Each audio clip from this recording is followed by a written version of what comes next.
எரேமியா அதிகாரம் 18. குயவர் வீட்டில் எரேமியா. எரேமியாவுக்கு ஆண்டவர் அருளிய வாக்கு. நீ எழுந்து குயவன் வீட்டுக்குப் போ, அங்கு என் சொற்களை நீ கேட்க செய்வேன். எனவே நான் குயவர் வீட்டுக்கு போனேன். அங்கு அவர் சுழல்வட்டை கொண்டு வேலை செய்து கொண்டிருந்தார்.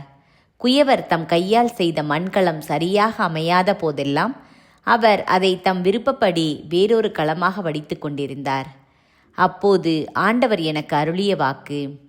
இஸ்ரேல் வீட்டாரே, இந்த குயவன் செய்வது போல் நானும் உனக்கு செய்ய முடியாதா என்கிறார் ஆண்டவர். இந்த குயவன் கையிலுள்ள களிமண்ணைப் போல் இஸ்ரேல் வீட்டாரே, நீங்கள் என் கையில் இருக்கின்றீர்கள். ஒரு நாட்டையோ அரசையோ பிடுங்கி தகர்த்து அழிக்கப் போவதாக நான் எப்போதாவது கூறலாம். எனினும் குறிப்பிட்ட அந்த நாடு தன் தீய வழியிலிருந்து திரும்புமாயின் நான் அதற்கு வருவிக்கவிருந்த தீங்கை எண்ணி வருந்துவேன். அதுபோல ஒரு நாட்டையோ அரசையோ கட்டி எழுப்பவும் நட்டு வளர்க்கவும் போவதாக நான் எப்போதாவது கூறலாம். மாறாக அது என் சொல்லுக்கு செவி கொடுக்காமல் என் கண்முன் தீமை செய்தால் நான் அதற்கு செய்யப்போவதாக கூறியிருந்த நன்மையை எண்ணி வருந்துவேன். ஆகையால் இப்போது நீ யூதா நாட்டினரையும் எருசலேம் வாழ் மக்களையும் நோக்கி கூற வேண்டியது. ஆண்டவர் கூறுவது இதுவே. உங்களுக்கு எதிராய் வரப்போகும் தீமைக்கு வடிவம் கொடுத்து கொண்டிருக்கிறேன். உங்களுக்கு எதிராய் ஒரு திட்டம் தீட்டுகிறேன்.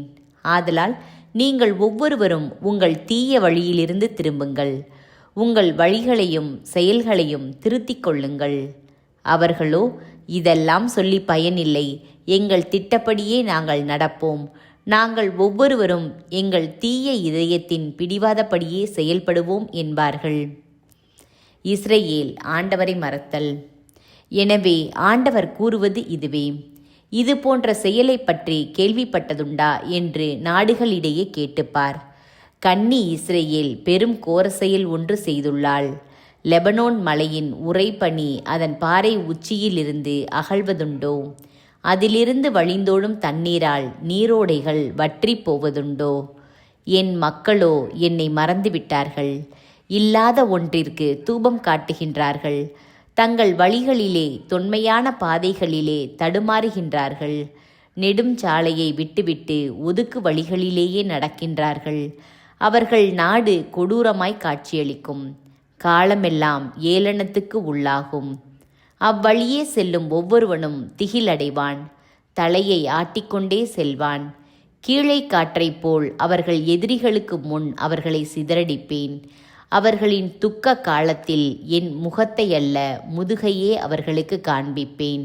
எரேமியாவுக்கு எதிரான சூழ்ச்சி.